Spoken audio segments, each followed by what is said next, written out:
सुप्रभातम। परम प्रिय विद्यार्थियों, आज मैं डीपी द्विवेदी आपके समक्ष एक नए विषय को लेकर के प्रस्तुत हूं। बच्चों, आज का विषय है सूचना लेखन। परम प्रिय विद्यार्थियों, तो चलिए आज के अपने महत्वपूर्ण विषय सूचना लेखन का शुभारंभ करते हैं। बच्चों, सूचना लेखन का अर्थ है किसी संस्था या सरकार द्वारा अपने सदस्यों या जनता से लिखित रूप में सीधे संवाद स्थापित करना, ताकि कम से कम समय में अधिक से अधिक लोगों तक नए आदेश या निर्देश पहुंच सकें।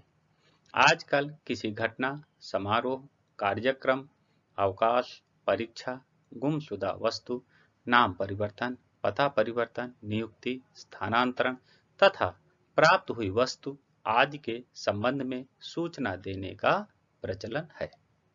बच्चों, जैसा कि आप जानते हैं, सूचना और लेखन दो शब्दों के संयोग से बना है हमारा नया शब्द सूचना लेखन। बच्चों, सूचना का अर्थ होता है जानकारी, लेखन का अर्थ होता है लिखना, अर्थात सूचना लेखन का अर्थ है लिखित जानकारी प्रदान करना। बच्चों, किसी संस्था या सरकार द्वारा अपने सदस्यों या जनता से लिखित रूप में सीधे संवाद स्थापित करना ही सूचना लेखन का प्रमुख उद्देश्य होता है। बच्चों, इसका मुख्य उद्देश्य है कि कम से कम समय में अधिक से अधिक लोगों तक संस्था या सरकार द्वारा दिए गए आदेश या निर्देश पहुंच सके। बच्चों, आजकल किसी घटना की जानकारी देनी हो, किसी समारोह की जानकारी देनी हो, किसी कार्यक्रम की जानकारी देनी हो, अवकाश से संबंधित जानकारी देनी हो, परीक्षा से संबंधित जानकारी देनी हो, गुमशुदा वस्तु से संबंधित जानकारी देनी हो, नाम परिवर्तन से संबंधित जानकारी देनी हो, पता परिवर्तन से संबंधित जानकारी देनी हो, नियुक्ति से संबंधित जानकारी देनी हो, स्थानांतरण से संबंधित जानकारी देनी हो, या फिर प्राप्त हुई कोई वस्तु की ही जानकारी क्यों न देनी हो, इन सब के संबंध में जानकारी देने के लिए हमें सूचना लेखन का ही सहारा लेना पड़ता है। बच्चों, प्रत्येक परिस्थिति में हम सूचना लेखन के माध्यम से अपनी सूचना को अधिक से अधिक लोगों तक पहुंचा सकते हैं। इसके अलावा दूसरा कोई और तरीका है ही नहीं। बच्चों, प्रत्येक लेखन में हमें कुछ नियमों का पालन करना होता है। जैसे पत्र लेखन के अपने नियम हैं, अनुच्छेद लेखन के अपने नियम हैं, निबंध लेखन के अपने नियम हैं। उसी प्रकार से बच्चों, सूचना लेखन के भी अपने कुछ नियम हैं, जिनकी जानकारी हमें प्राप्त कर लेनी परम आवश्यक है। अतः अब हम बच्चों इसके आगे सूचना लेखन से संबंधित महत्वपूर्ण जानकारी को प्राप्त करेंगे। बच्चों, अब हम सूचना लेखन के लिए आवश्यक एवं महत्वपूर्ण निर्देशों पर चर्चा करेंगे। तो बच्चों, सबसे पहला निर्देश है सर्वप्रथम सूचना देने वाली संस्था, स्कूल, विद्यालय, कॉलेज, विश्वविद्यालय, कॉलोनी आदि का नाम लिखना चाहिए। अर्थात बच्चों, सबसे पहले सूचना देने वाले पृष्ठ पर हमें उस संस्था का, उस स्कूल का, उस विद्यालय का, उस कॉलेज का, उस विश्वविद्यालय का या फिर उस कॉलोनी का नाम लिखना चाहिए जिस कॉलोनी की वह सूचना है। जैसे कि अब मान लीजिए आपके विद्यालय से संबंधित कोई सूचना है, तो क्या करेंगे, हम आर्मी पब्लिक स्कूल अर्थात विद्यालय का नाम लिखेंगे और विद्यालय कहाँ पर स्थापित है। जैसे कि विद्यालय हमारा उधमपुर में स्थापित है, तो आर्मी पब्लिक स्कूल उधमपुर ऐसा लिखेंगे। बच्चों, अब दूसरी बात है, इसके बाद मध्य में सूचना शब्द लिखना चाहिए और इसके बाद बच्चों उसी के नीचे मध्य भाग में सूचना शब्द लिखना चाहिए। तीसरी बात बच्चों, इसके बाद दाईं ओर सूचना जारी करने की तिथि का उल्लेख होना चाहिए। अर्थात इसके बाद सूचना शब्द लिखने के बाद दाईं तरफ पृष्ठ के किनारे हमें सूचना जारी करने की तिथि भी लिखनी चाहिए। अर्थात जिस तारीख को सूचना लिखी जा रही है वह तारीख भी लिखनी चाहिए। बच्चों, चौथी बात, इसके बाद मध्य भाग में सूचना से संबंधित विषय को लिखना चाहिए। अर्थात सूचना से संबंधित विषय क्या है, अर्थात आप किस विषय पर सूचना देने जा रहे हैं वह विषय लिखना चाहिए। बच्चों, पांचवी बात, इसके बाद सूचना से संबंधित विषय वस्तु को लिखना चाहिए। अर्थात इसके बाद जिस विषय से संबंधित सूचना है वह संपूर्ण विषय वस्तु विस्तार पूर्वक लिखनी चाहिए और इस प्रकार से लिखनी चाहिए कि वह सबकी समझ में आ जाए। अब हम छठे नियम की ओर बढ़ते हैं।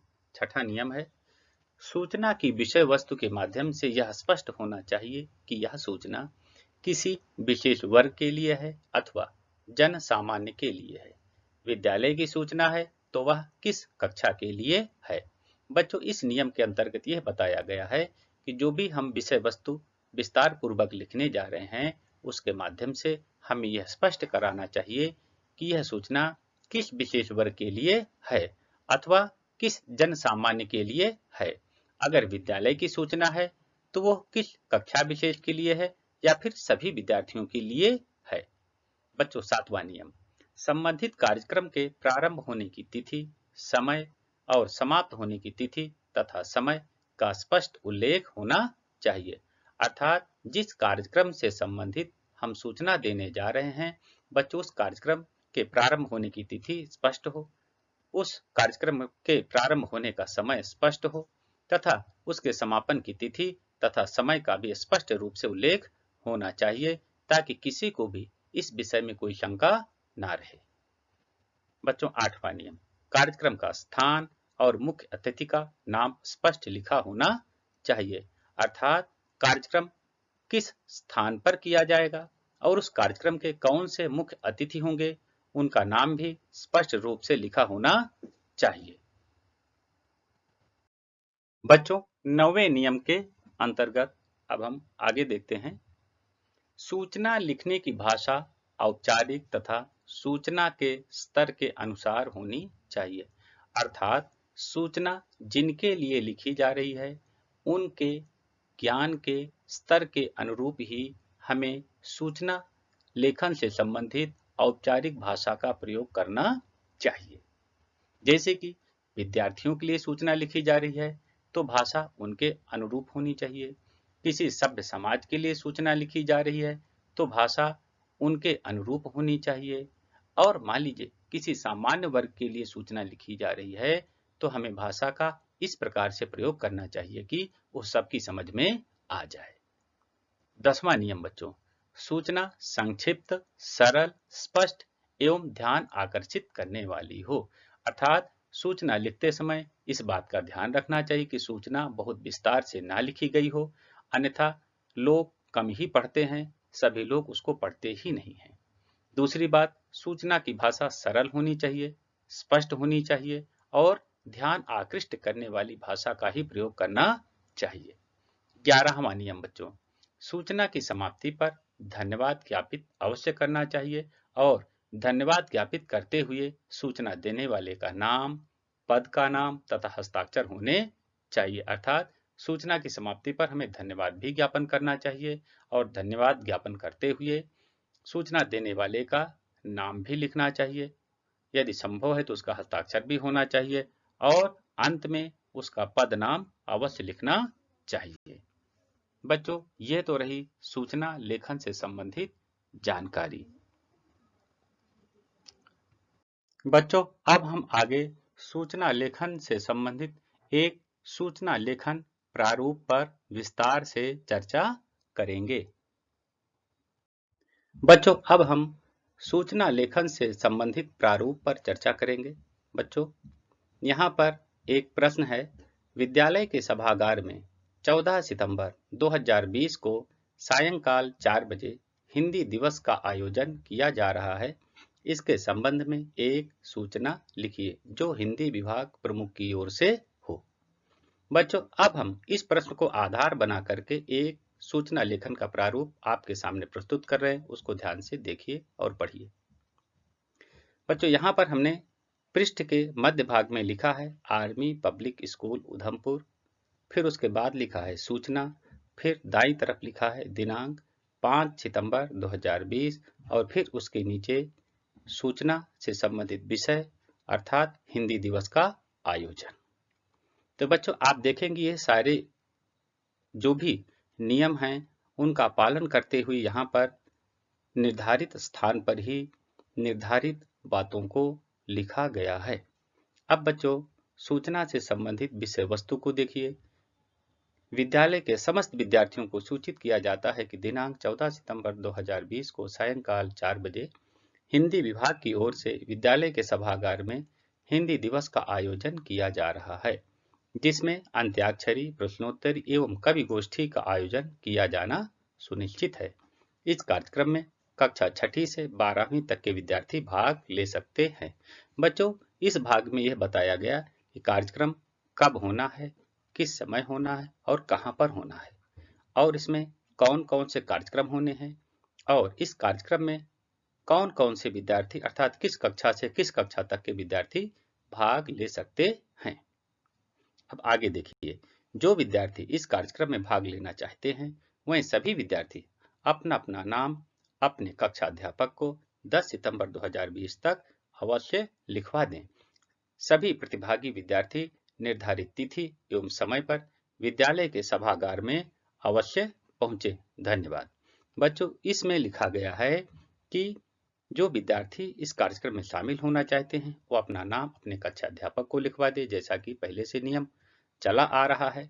और सभी विद्यार्थियों को यह भी सूचित किया गया कि विद्यार्थी जो इसमें प्रतिभागी हैं अर्थात भाग लेने वाले विद्यार्थी हैं वे निर्धारित तिथि एवं समय पर बिना किसी के कहे विद्यालय के सभागार में अवश्य पहुंच जाएं।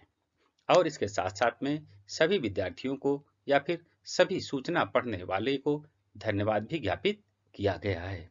और बच्चों इसके बाद आप नीचे देखिए तो का ख ग हिंदी विभाग प्रमुख अर्थात जिसने सूचना भेजी है उसका नाम यहाँ का ख ग में लिखा गया है और उसके नीचे सूचना से संबंधित विभाग अर्थात जिस विभाग की सूचना है उस विभाग के प्रमुख के बारे में यहाँ पर अर्थात उसका पद नाम भी लिखा गया है। तो बच्चों ये रहा सूचना लेखन से संबंधित प्रारूप जो आपके सामने यहाँ पर प्रस्तुत किया गया। बच्चों मुझे पूर्ण विश्वास है कि सूचना लेखन से संबंधित समस्त नियम, निर्देश एवं सूचना लेखन से संबंधित प्रारूप आपकी समझ में भली भांति आ गया होगा और अब हम सूचना लेखन से संबंधित विषय वस्तु को यहीं पर विराम देना चाहते हैं। सूचना लेखन से संबंधित चर्चा को यहीं पर विराम देना चाहते हैं। बच्चों आपका दिन शुभ हो, मंगलमय हो। धन्यवाद।